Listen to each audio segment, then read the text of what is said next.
The September 9, 2014 Board of Trustees of the Urbana Free Library will come to order.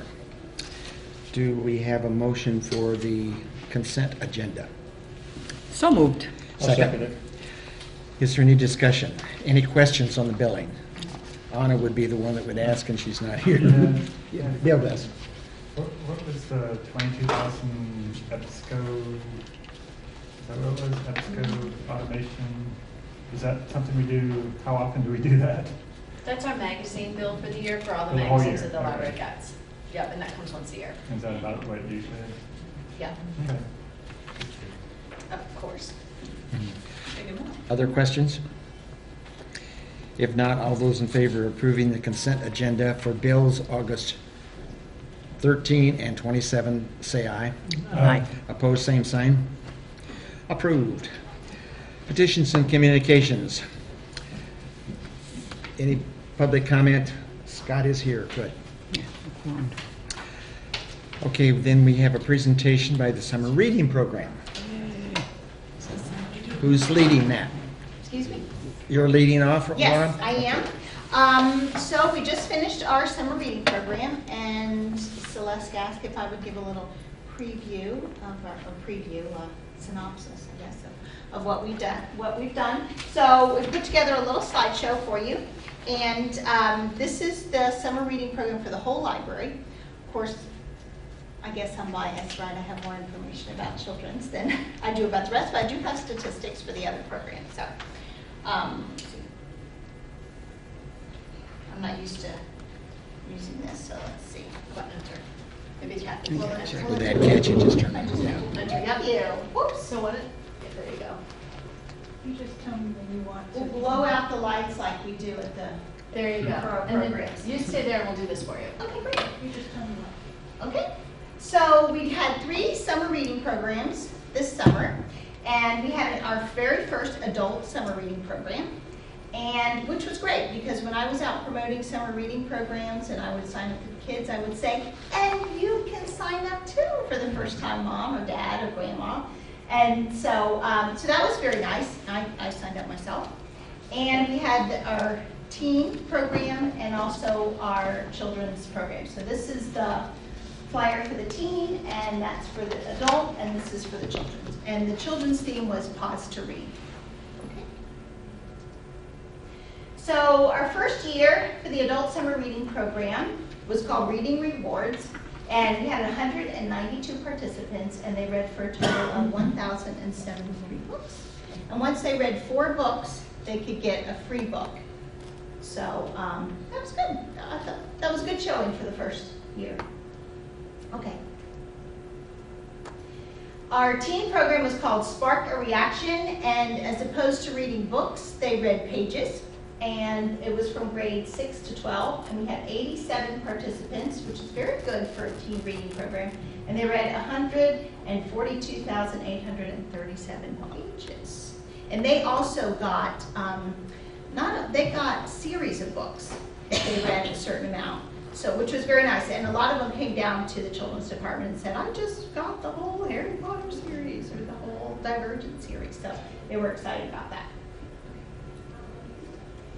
And then Pause to Read and Read to Me. The Pause to Read is for readers. Read to Me is for children that can't read yet but are being read to. And that's from babies to pre-K. We had 217 participants, and instead of doing books or pages, we had activities for them to read.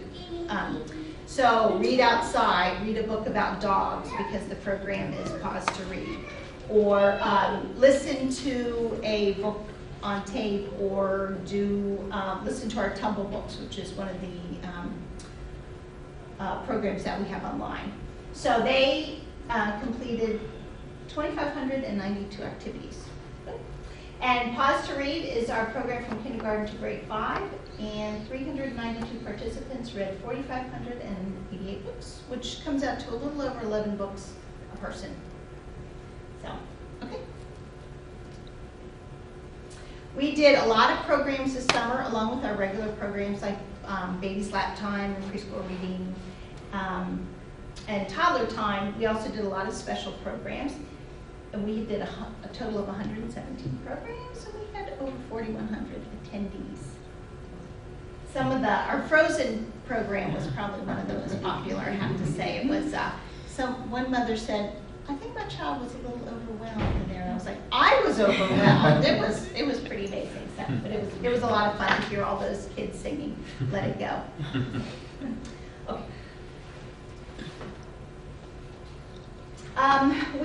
Last year, for the first time, we had everything online for the children's programs. And so we thought there wasn't a whole lot of visuals to get the kids excited. So this year we tried to put some thought into what we could do in the department to let kids, who's participating in the program, etc. So we have these little paws that we have the kids write their own names, and we put them around the pillars in the library so that they could, in the children's department, so that we could see them. We also were trying to come up with other ways to get the staff involved, and so we put together little clips that we put on our badges that said, I love my pet, and if they didn't have a pet, these are my grand dogs actually, they're not really my pets, but a pet they'd like to have, and so a lot of the staff participated in that. We wanted to kind of let everybody in the library know what was going on downstairs. And we also had patrons and staff bring in pictures of their own pets, and we put them on a display downstairs.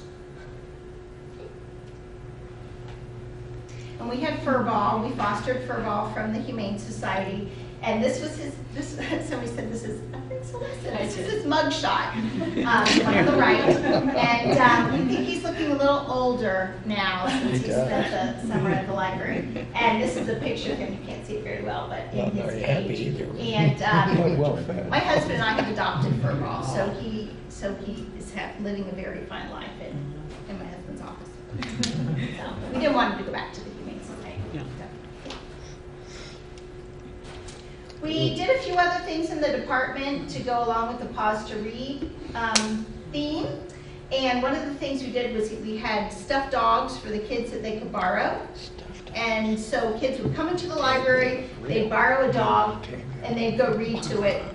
And believe it or not one dog was lost. They're all still there. I took them home a couple times this summer to give them a bath in the washing machine. Yeah. But they were very, very popular, so popular that we decided we're just going to leave them down there, I guess until they go away. Right, disintegrate, there you go.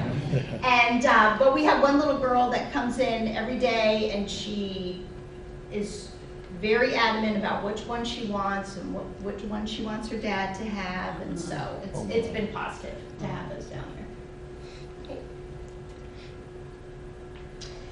The kids love the self-check. This is a school group or a camp group that was lining up to check out, and we did check out close to 14,000 items downstairs, which was great over the course of 3 months of the program. Very popular. Hoping we can move one of the ones upstairs downstairs, because quite often we have a line. And kids' books are little, so there's always they check out not just 2 or 3 books. They're going to check out a lot. So. And we did a lot of programs over the summer. I put a list in my board packet. But one of the ones that we did was read to the dogs. We also did read to the horses, but they don't have paws, so it doesn't but we did a Furry Friends overnight, and we did some other programs that were really specifically toward the Pause to Read program. But this is just a couple pictures that I thought were cute. So I think that's the end. When you say overnight, did they stay in the library overnight? The Furry Friends, which are stuffed animals. Oh. So they stayed here overnight, and believe it or not, it was kind of traumatic for some of the kids to leave their stuffed animal overnight. And then in the morning, they could come and pick up the animals, and they have a pancake breakfast, and they do a little story time. That's so cool. It was cute. It was very cute. We get a lot of participants. I don't know how many we have, maybe 75, 80 for that program. Museums are having this overnight thing, and we ought to look into the liability of it and see whether we can have it overnight. I have done that in my former library. We had middle schoolers spend the night in the library, and it was an adventure. Was there any disasters? There was no disasters. We did it for 5 years. No disasters. You see a lot of energy, a lot of adult chaperones who Yeah. can stay awake and just sustain the energy throughout the night as the kids ebb and flow. And Yeah. It was fun. Would you be interested in pursuing it here? Sure. Okay. Sure. Who wants to spend the night here? Library. Does anybody have any questions? Yeah, so now, this obviously sounds like it was a really successful summer. I mean, all these things are. So now, do you build on that for next summer? Do you have different ideas? Like, will you stay with the dog theme? You said you're going to keep the dogs, We or will is not. The dog theme was a state and also a national program. Next year, we're excited because it's Read with the Rhythm. And so Okay. it's going to be music themed, and our department, obviously, we love music. So Sure. we're excited about that. We're already talking to some of our preschool music teachers to see if they could come on a regular basis and do some programming for us. So, Okay. but hopefully we'll continue to build. I think last year we didn't have as many participants because of doing everything online. Yeah. So that's why we kind of made some changes this year to see if we could kind of build up the excitement again. So we'll continue to do that. that's great. Okay, thank you very much. Joe, you gotta Should I talk from here? Is this okay? Or should I move somewhere else? Just Should I stay? stand in place there, I'd say. If you would introduce Yeah, yourself. of course. Turn on the lights. So I'm Joe. Do you need the light for the camera? And to turn on the lights. Yeah. So I'm Joe Coyle. I coordinate a youth advocacy grant out of the Graduate School of Library and Information Science, and I'm also a graduate student there. And I've been a graduate student since 2009, and I've been working with the Champaign County Juvenile Detention Center since 2009 as well, specifically in their library. So early stage of that project, weeding their collection, doing some significant collection development work, and since that time it's really kind of ebbed and flowed. New partners have come in, different programming has happened. We try as best as we can to sort of model it around public libraries in the community. So we have worked closely with Urbana Free Library since the very beginning. So this summer, and I should probably give a little bit more kind of demographic stuff for the detention center. So it's a short-term facility. Most of the youth there are pre-adjudication, they're awaiting sentencing, so that means it's a short-term facility. So most of the youth there will be there 2 to 3 weeks. Some will be there for many, many months. One of the readers who actually wrote a little testimony he wanted me to read was there since February. So you get a sense of some folks are there for just a couple of nights, some are there for 6 or more months. Joe, what's the age range? The age is 12 to 18. You don't, I mean, you rarely see a 12-year-old. It's generally 15 to 17 Okay. is what we're looking at generally. So this summer, we partnered with Urbana Free Library on the summer reading program. So youth at the detention center were able to participate in the Spark a Reaction summer reading program. In terms of youth that have actually signed up, that are registered, that go toward your statistics, there were 11 that participated. However, I would say the count is probably more around 20. But again, since it's a short-term facility, some are in and out so quickly that they may have read one book, but it wasn't enough to start tallying to work toward the 1,000. So every 1,000 pages, you were in a free book. So some of the youth earned mini books. One actually did win one of the drawings. They won the Hunger Games trilogy, and it was really exciting. Some of them had never won a book before. Some of them aren't big readers. Most of them are not big readers on the outside, and they'll tell you as much. So their time in the detention center, for many of them, is a time to read and to read a lot. We have approximately about 2,000 books in the collection, and a lot of the youth there will tell you, I've read everything, and they're not really lying. They've looked at pretty much everything. So they're always really excited to see new books coming in. So we do as best as we can to constantly bring in new books. Of course, we're reading stuff, and there's a limited space for how much we can hold. But the summer reading program was huge in sort of creating more of a culture of reading. One thing that we did to sort of supplement the Spark a Reaction, especially for the youth who were going to be there for a short amount of time, was to hold a weekly book drawing. And so, you know, books, we have a limited funding structure, so we're able to purchase books to sort of support those weekly drawings as well. And then we had one of the walls in the library with book reviews. So every book review gives you one entry in this weekly drawing. So it was an exciting summer in terms of giving a lot of books out. Some kids, the kid who wrote this testimony I'll read to you in a minute, basically earned himself a small personal library. I think he's going home with probably 15 books.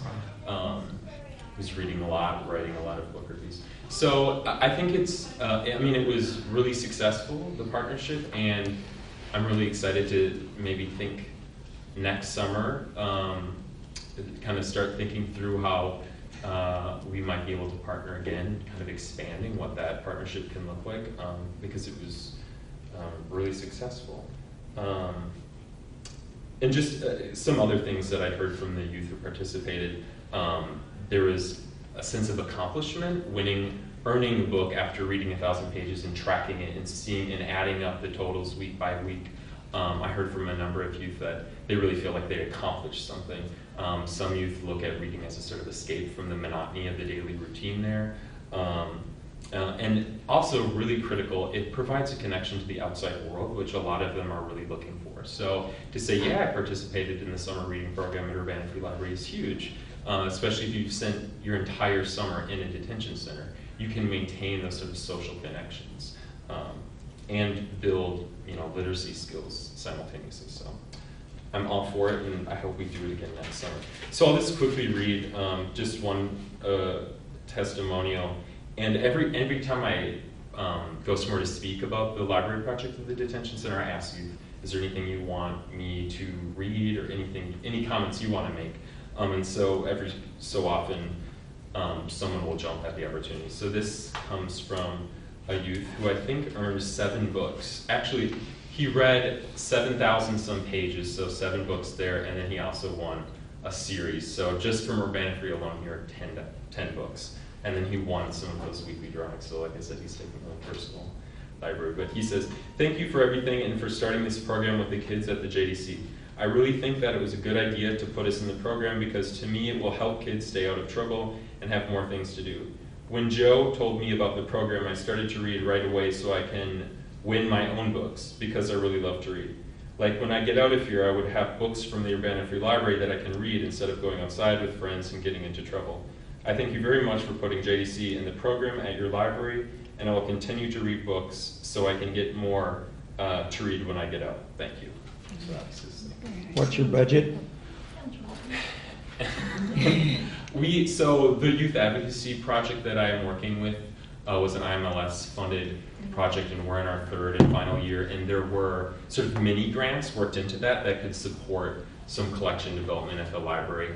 And like I said, this project's been going since 2009, so there's been little budgets throughout different grants. So, and I have a new grant from the public engagement, the Office of Public Engagement, as well as an City of Urbana arts grant. And though, a couple thousand is what we're looking at per year. And it's not all towards collection development. It can go toward other projects as well.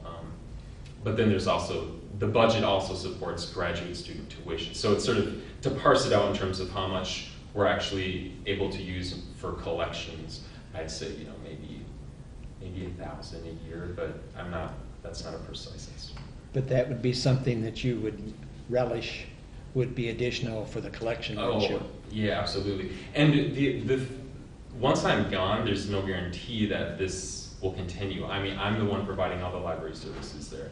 So I'll provide those services 3 times a week. And then I also do a writing and music program out there. So it's not even like all of my time spent there is in the library.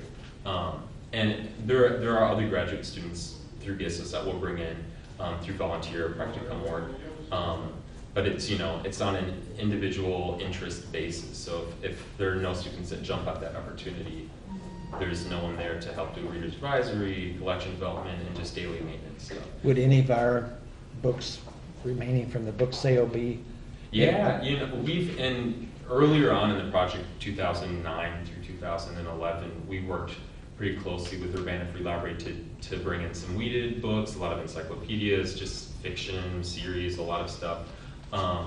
And I don't know that we've looked through book sale materials. We probably have in the past. I'm just forgetting. It's been a few years anyway. So, but yeah, I mean, I'm always interested in looking at leftovers, regardless of what sort of event they're from, to see if they'll work. At this point, we've got a pretty good collection, I think. I think we're finally at a point where most of the books are high interest. But the books you're giving away are part of that collection, right? They're duplicates, or like there's some books like Bronxwood. I'm just going to throw out a couple names. Bronxwood and Tyrell.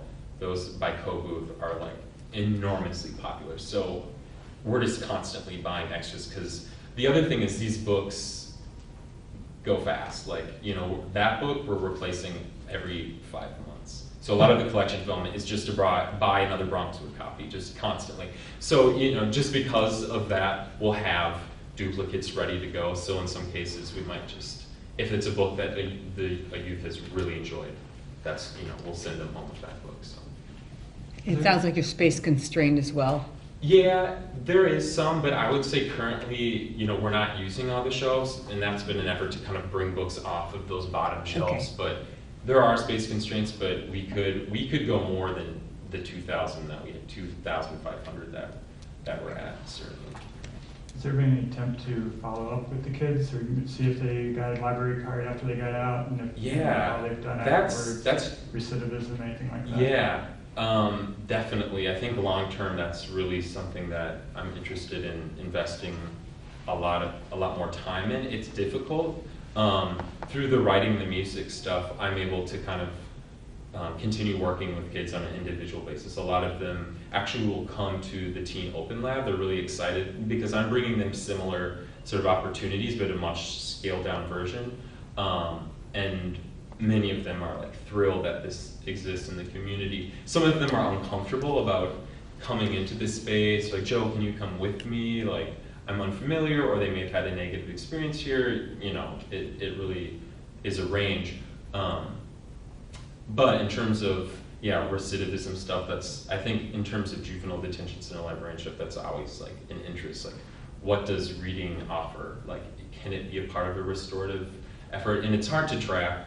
But that's something I'm interested in looking into a little bit more closely. We also do have a lot of the literature, like, you know, how to get a library card, you know, teen programming stuff just in the library. So I do try to, for the youth who express an interest, connect them as much as possible. But it is hard to sort of continue connections with youth just because of the fact that they're youth, and, you know, there's case managers and lawyers and attorneys and judges, and a lot of, it's kind of a tricky balance to maintain connections.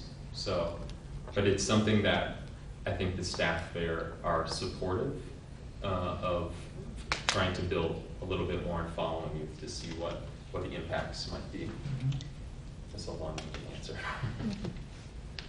I personally commend you, and I really think if there's other things that we can do to help that, I think it's got the potential of helping the recidivism and all that. Yeah. That does just blows my mind that they, because I know these are young people who have not read probably in the past.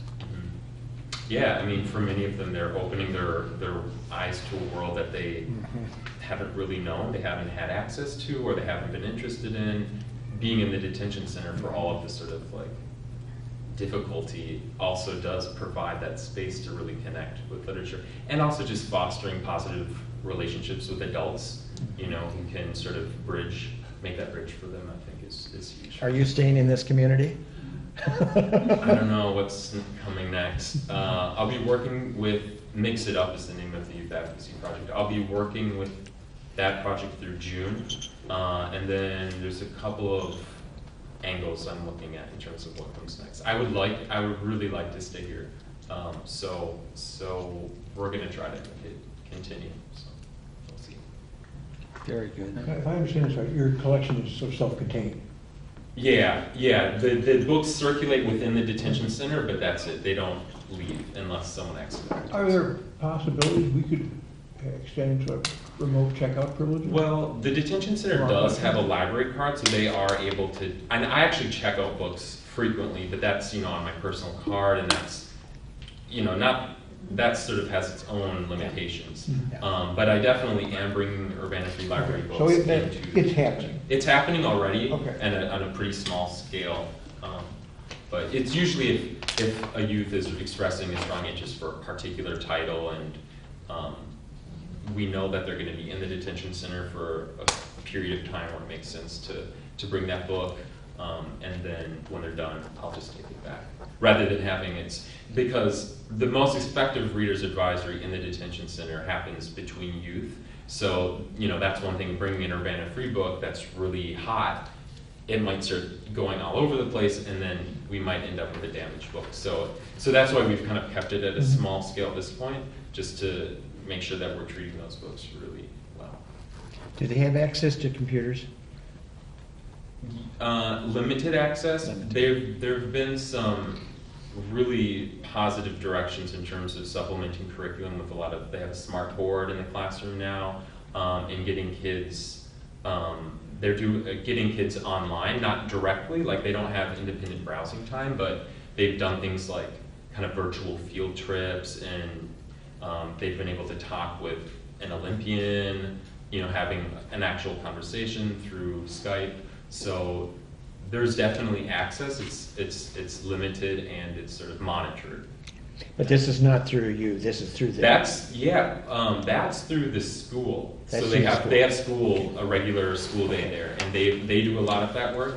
And I work loosely with the new teacher, Calvin Hunter, who's bringing a lot of that forward. So they also have a website that features the kids' writing and other creations. So he and I are working together to see where we can take that. There's no wireless, so I'll bring in a laptop when I do the music and writing stuff. So, I really wish I had wireless, because it could really kind of extend what we're doing. But when I work with youth and technology, it's generally not with the internet. Any other questions? Thank you very, very much. Okay, items for action and discussion, building and grounds, any report? Technology, any report? What is the status of the hire for the tech person?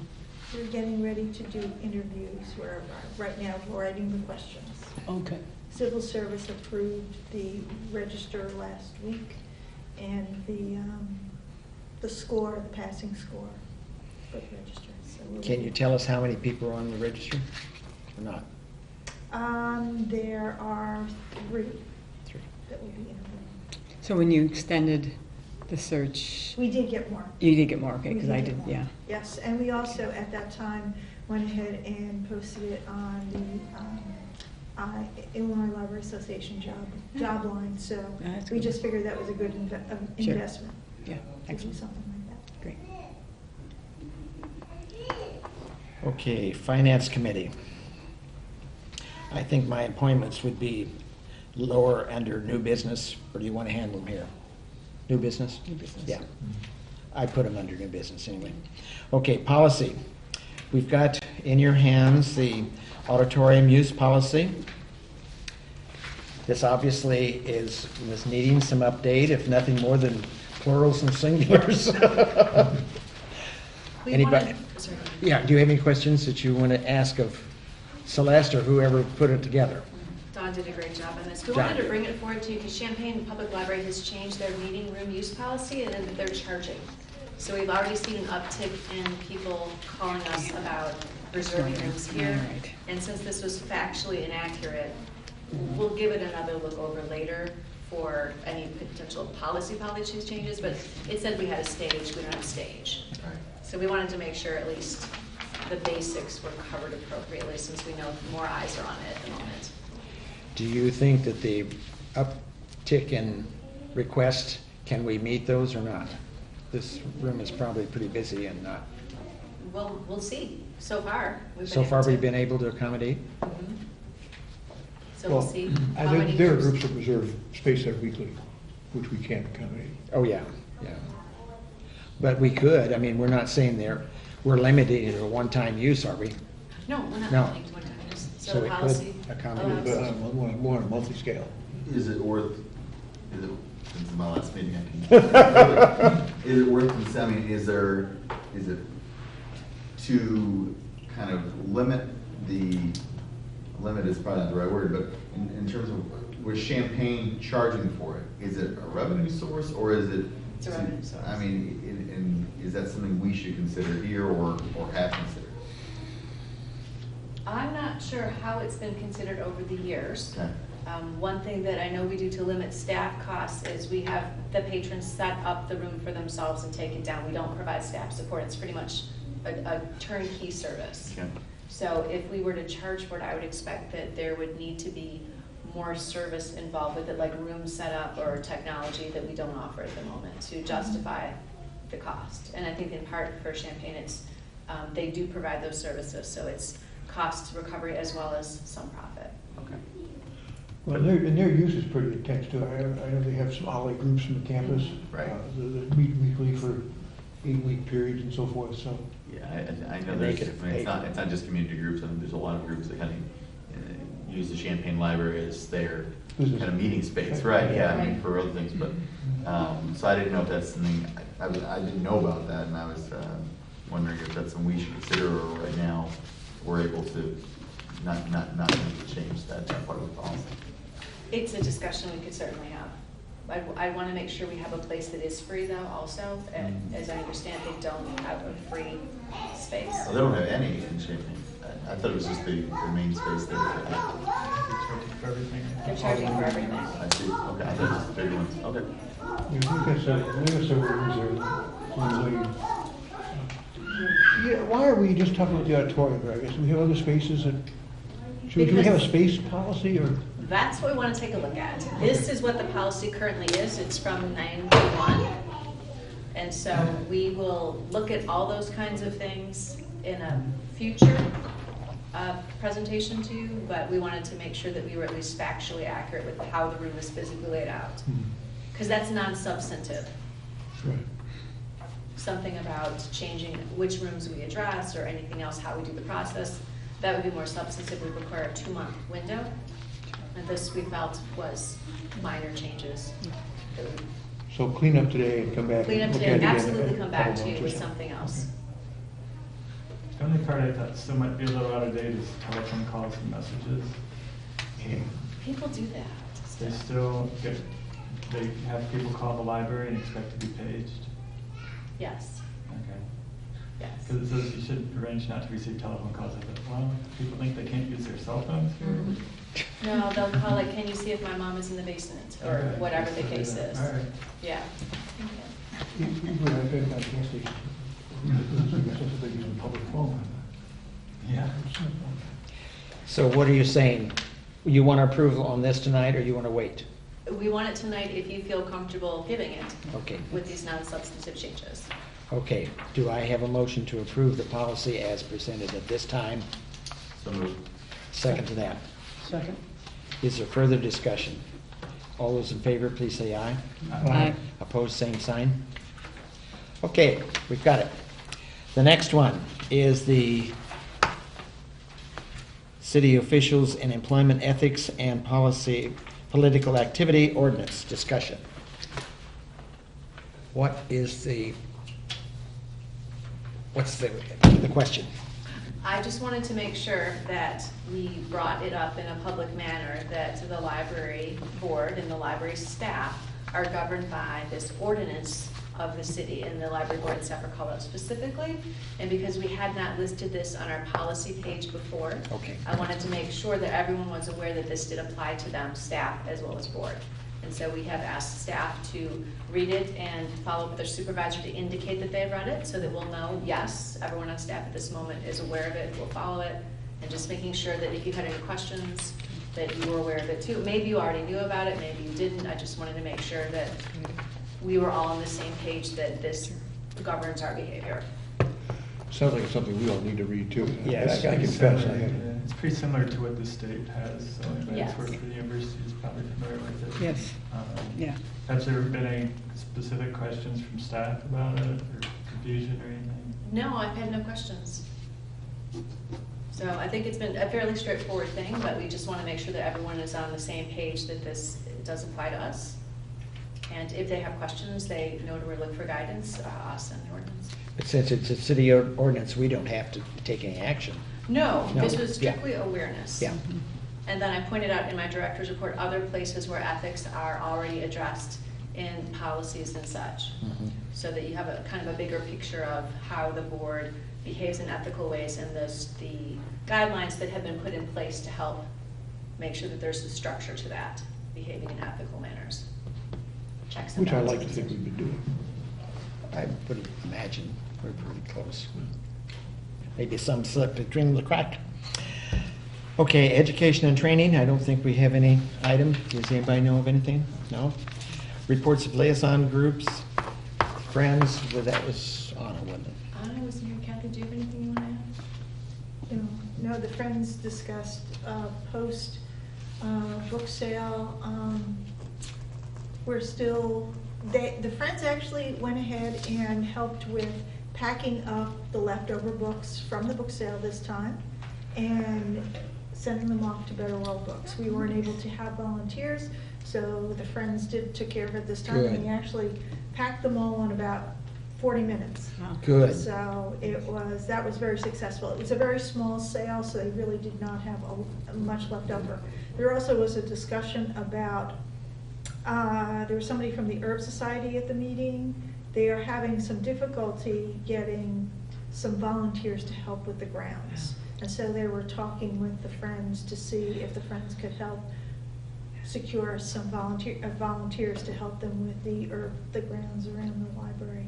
So they had one volunteer who was basically here every single day, and he is not able to help anymore. So Yeah. as they've discovered, that person did about 80% of the Oh. work. Yes, I'm sure he did. Because I was going to say, I Yeah. think the Friends have committed to the Herb Society, and that's it, probably. Yeah, but too bad. That's an Yeah. ongoing discussion. Yeah. Okay. They haven't resolved that situation. Library Foundation, any report? Meeting is tomorrow? Yeah. Thursday. Thursday. Thursday at noon. Yeah. Yeah. Heartland, I haven't heard a word, a peep out of anybody. but you said in your report that it was completed, the property? You had a quorum the last meeting. Oh, that was for Lincoln Trails. That was the Oh. last meeting of Lincoln Okay. Trails. I Because they guess I- hadn't transferred property to Heartland. And I guess because I saw Heartland, I thought of that. No, this was Lincoln Trails. And Yeah. they had to fund somebody to get a quorum. It was like weird. Okay, let's move to the staff reports. Anything from Kathy? Have you had an opportunity to share with everybody your experience? Well, not formally, no. Well, tell us I a little mean, bit about what you felt the long shot was. It was one of the best experiences I have ever had as a librarian, is what I could say. And I appreciate everybody's support in this and letting me go and having that experience there. It was very intense, but invaluable. It was, as I like to describe it, was an MBA in 4 days. All the things that I wish I had learned in library school. And so, You've it told the really staff was. I that. left there with so much information. It's a good thing somebody else was driving, because I don't think I would have been thinking straight. But it gave me pause to think about things and my direction from here. Celeste and I have had good conversations about it, and Fred Schlipp has been wonderful.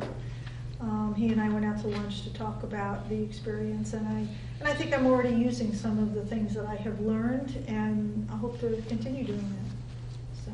It was a really amazing experience. Ate too much, though.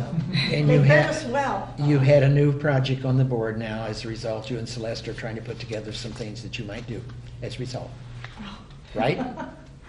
As always. As always. Yeah. Underway?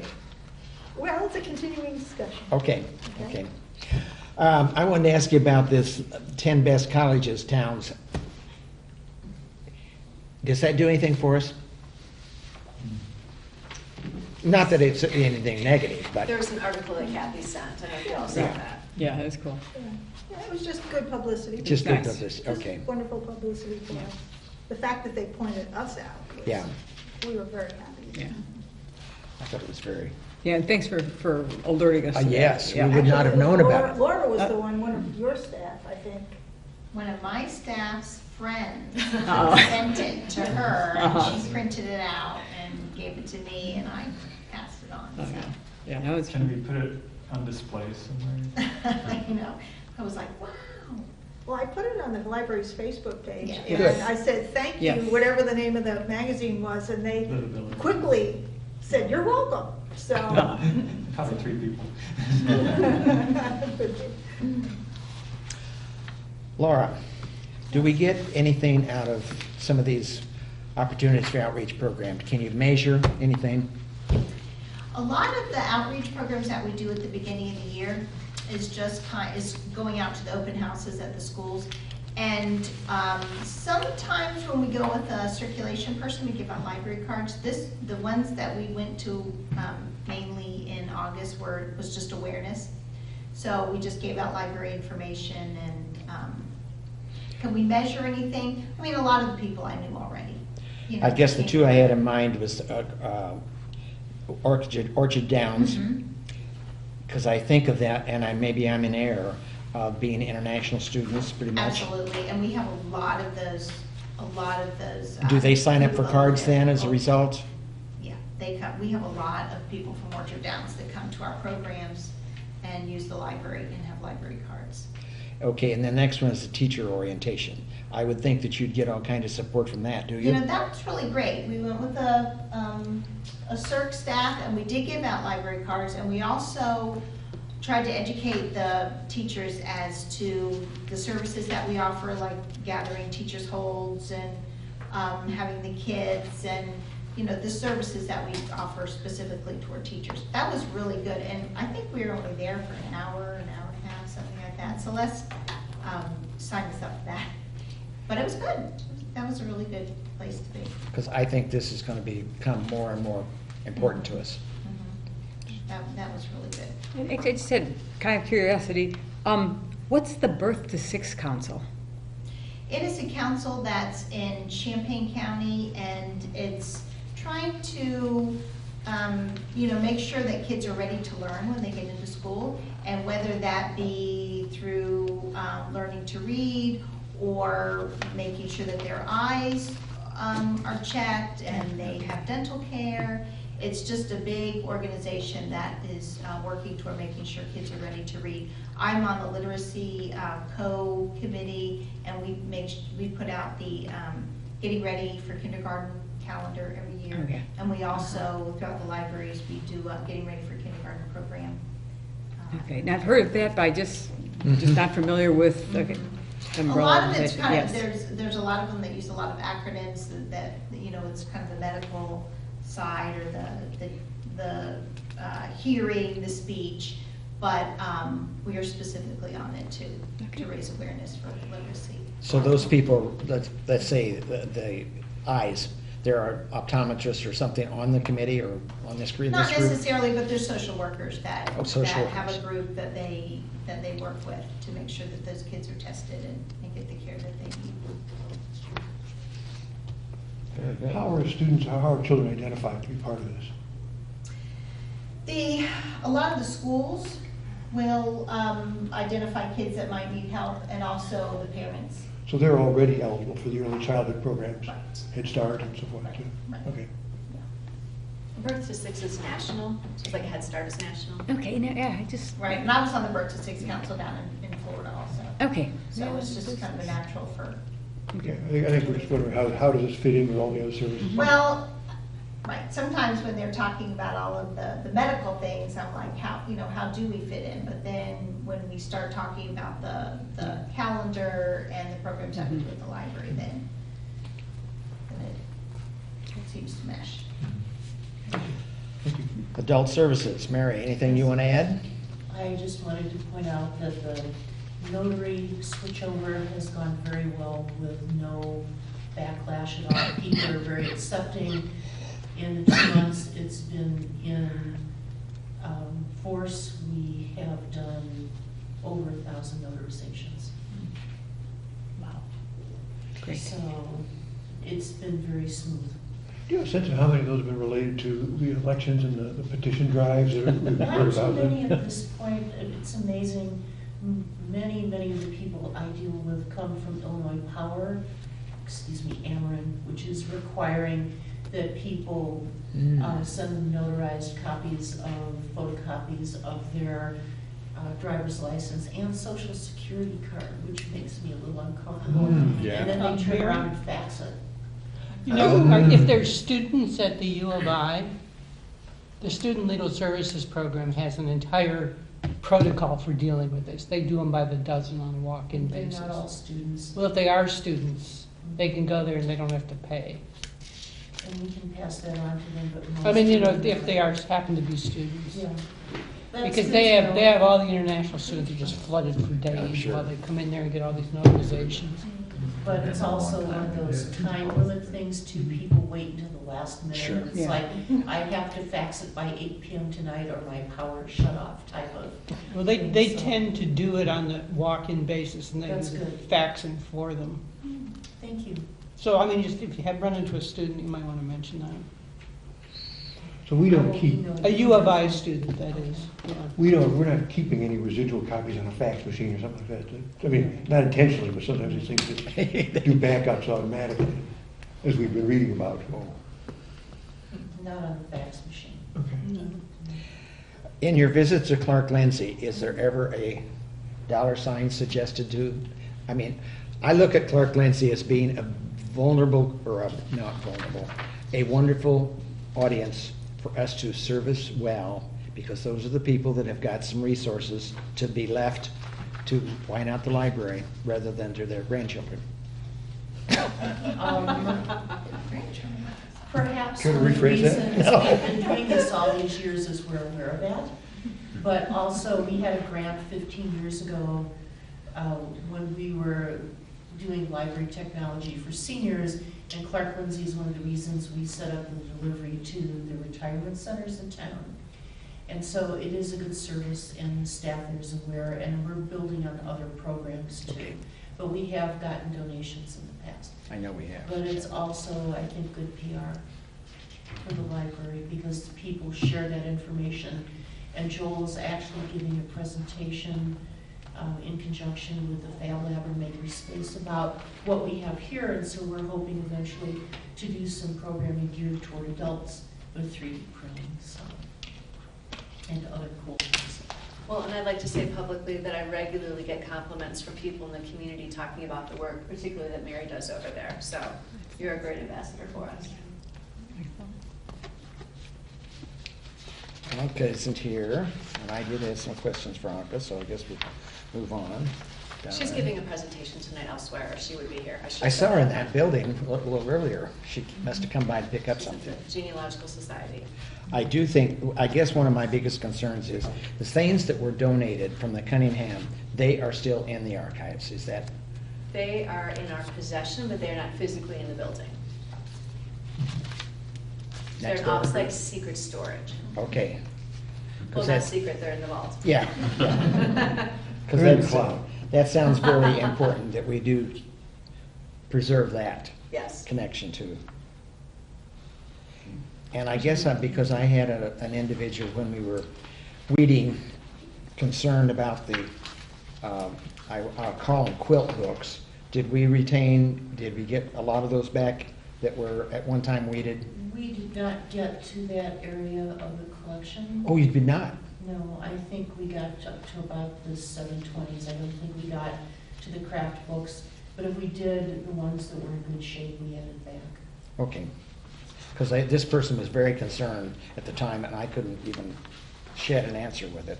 If you talk to her again, refer her to me. We have records of how far and what we kept. Okay. Because that's interesting that they're, in essence, they're supporting us, I think, the Quilt Society. Any other questions of the staff and their reports? Just one for Dawn. I'm just curious a little bit about the IHLS, the reduction in the delivery service. So would you talk a little bit about that? Just from what I understand, they gave us very few details, but I believe they're trying to consolidate, make things more efficient, cost cut wherever possible, and I think just in general, make efficiencies wherever they can. And we're actually participating in a program that they're doing right now for the state library. They're doing counts of how much material is going between the different libraries. So 1 week each quarter of the fiscal year, all the participating libraries are supposed to count, what's going into delivery every week, and then they're going to compile statistics and hopefully, get a much better picture of what's going across the state in terms of deliveries and volume and costs and things like that. Okay, so it's hard to tell what kind of an impact it might have on us if they decide to really consolidate even more efficiently, whether we have any time lags or. Right. So. Well, it's already a big difference for us because we had been getting our deliveries up through August 24th, the week of August 17th, early in the morning, and now we're consistently getting it noon to 2 o'clock. Okay. Somewhere there. So just so that's affecting us just as far as just being able to process what's in the deliveries, and so you had a certain workflow with your staff, and now that's been changed a little bit. Yes. Okay. And people who expected their holds right at opening are going to have to wait a little bit longer in the day because we're not receiving them until later in the day. Sure. Oh yeah, wasn't thinking along that. Sure. So. I don't think at this time we're going to have to change staffing at all. Sure. I think we're going to be able to absorb it, but yeah, it does impact the patrons slightly in terms of how quickly they might be able to get their items. Okay. Okay. Well, thanks. Okay, Celeste, you've got some items that you would like to cover. I do have some items. So I don't know if you had a moment to take a look at the collection management and resource sharing information. A couple months back, I sent out the chapters that the board needs to take a look at, and it had to do with the different standards that have been set. So the library meets all of those standards. There's a small checklist at the end, and so I just summarized it, pointing out different parts of how we meet the standards. So for example, the state requests the library spend 12 to 15% of their budget on collections. And given either flat or shrinking budgets, the library has had a hard time with that, but has prioritized it in the financial plan and strategic plan. And this year, actually, we are right up at 12%, even with the budget cut, because the budget was cut and we kept the materials budget flat and then added money in from the funds that had been earmarked. That has actually made a difference. That's an improvement. That is an improvement to some extent. So they also want to know, does the library have collection development policies? Do we follow the interlibrary loan rules? Do we let the public know about interlibrary loan? Do we collaborate with other surrounding libraries on collection development? And the answer is we do all those things. We follow standard cataloging rules. So they list different tools that you could use to catalog library, Congress versus your subject heading, too granular. So the answer is yes, we do the things as are appropriate for our level of cataloging as we make things available to the public. So we're hitting the high notes that we're supposed to be hitting, and I'm very pleased to say that. There's been a dedication to the collection here over the years. It's a very deep collection, popular materials as well as what they call the long tail. So people come here for the depth of the collection. Great. So that's what this says, in 500 words or less. Yeah. All right. Yeah, nice summary. Nice summary. Yes. So do you have questions, comments, concerns? Not really. No. No, I don't think so. Other items? That is the unfinished business. Then we have some resolutions, Yes. which are board-driven. Our first resolution is to authorize designated persons to secure and have access to safe deposit box at Busey Bank, and that goes back to that Cunningham collection. And we have surprisingly 9 accounts with Busey Bank. And so this resolution is that we would approve that the person listed below have been authorized to have access to safety deposit account boxes and lockers, that the authority of any person previously named before this date has been revoked, and all resolutions and parts of resolutions that conflict with the provisions of this resolution are rescinded. Do we have a motion to, well, I'm presenting it as a motion, I think. So, I'll move it. I'll move it. okay, and a second? I'll second. Okay, I want to, show of hands. All those in favor? Could have some discussion? Yeah. Discussion, Yes. yes, yes, yes. Yes. Why do we have 9 boxes and lockers and stuff? What's in We it? have much material. There are different kinds of material that require different sizes and shapes boxes. Some things can't be stacked upon each other. So actually one thing we're doing is evaluating the collection that we have. And Annika was actively taking a look at that because she is the primary user. The archives are the primary user of the box. So this is our secure storage. Correct. Okay. Who is authorized or can't? Well, it should be Celeste. We've got right now, the authorization would be Celeste and Celeste and Annika would be the 2 Annika. people authorized to use it. Okay. And there are some former employees that are on there currently, so we want to Remove. update this. Yeah, okay. And it's mostly archived material. Correct. Any other questions? Would you, with a show of hands, all those in favor, raise their hand? Nays, same sign.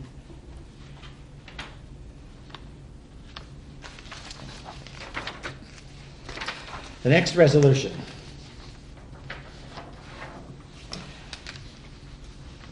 To thank Scott Bennett.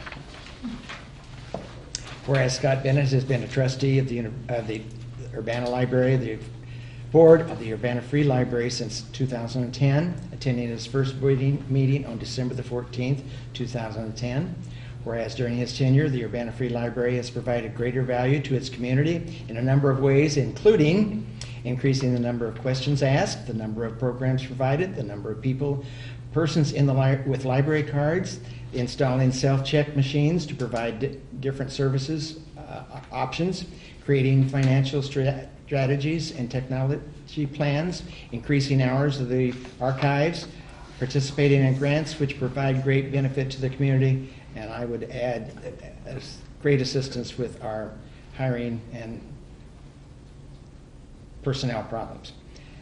Now therefore be it resolved by the Urbana Free Library Board of Trustees, Urbana, Illinois, as the recognition and thanks to the Board of Trustees hereby recognize and sincerely thank Scott Bennett for his years of service to the Urbana Free Library and its residents as a Board of Trustee member.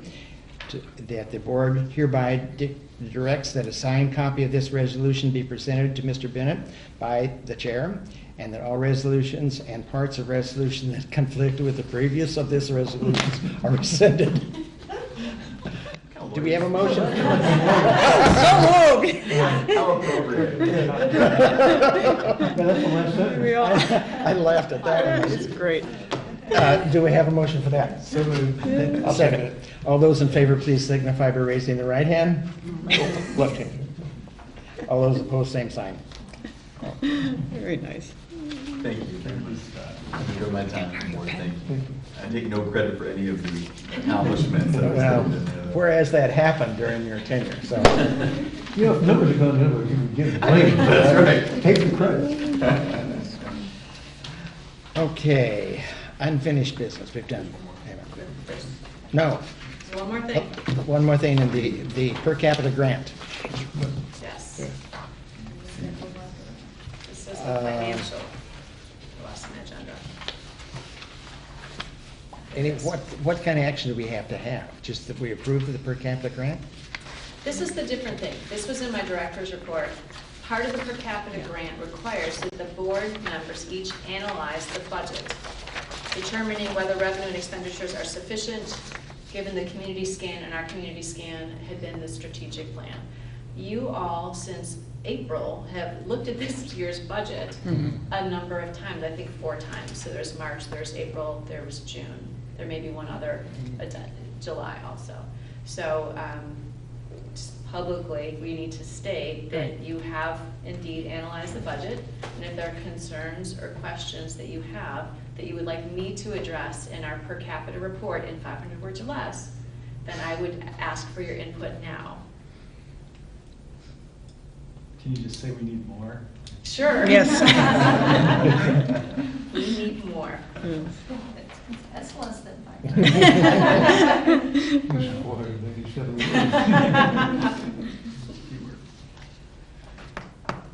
Any items that you'd like to suggest to her?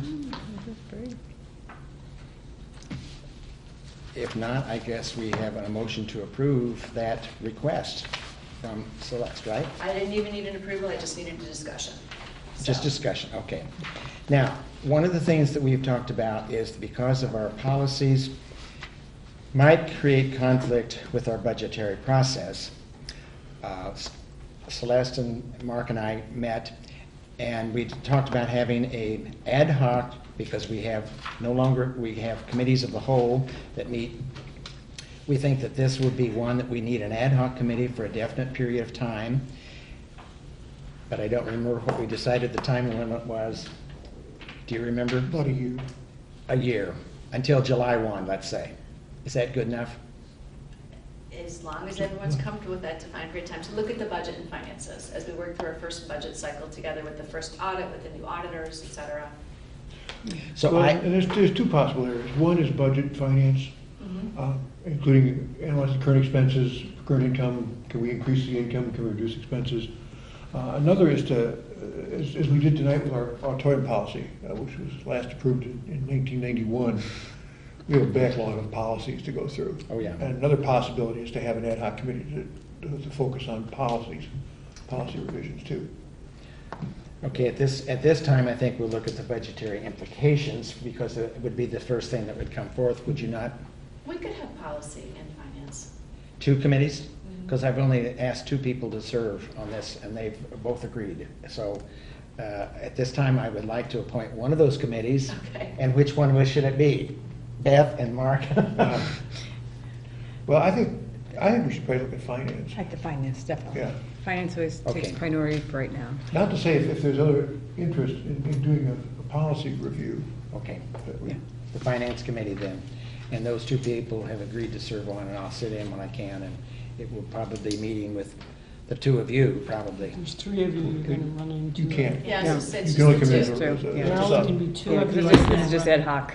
So those are Right. meetings. Open Oh, that's meeting- right, open that's meeting. right. Yeah, I could this not is be, just- that's right, yeah. We can have only 2 board members. Right. So that's my appointment for that. Is there any other business that should come before the group at this time? Would anyone like to be on the policy committee that's here? Pardon? Would anyone like to be on the policy committee? Oh. We have that other committee. I would say if you want to serve on the policy portion of it, let me know. Scott, you can do that too if you want. I will say that we have posted on the website. It will be. It will be after tonight. Well, after the 30th. Scott's official resignation is the end of the month, and he has submitted his resignation to me and to the mayor. And so at the end of this month, we are looking for a replacement for him on the board. I have some druthers. I have not been very successful in talking to people yet. So if you have some ideas, give them to me, or you can talk to them, that they can go on the Urbana website, and the application is there, and they must fill that out, and it's left in the mayor's hand. However, we can make some recommendations to the mayor, so I would like to know about them so that we can fully vet, I guess I would say, the individuals who are interested in serving on this board.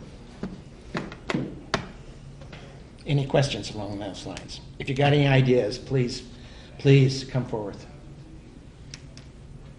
If no other business, I hear a motion for adjournment. So moved. Second? Second? All those in favor, commit leave.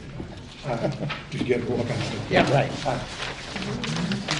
Oh, I was going to suggest, we do not have complete numbers of surveys. That was the slight evaluation of Celeste.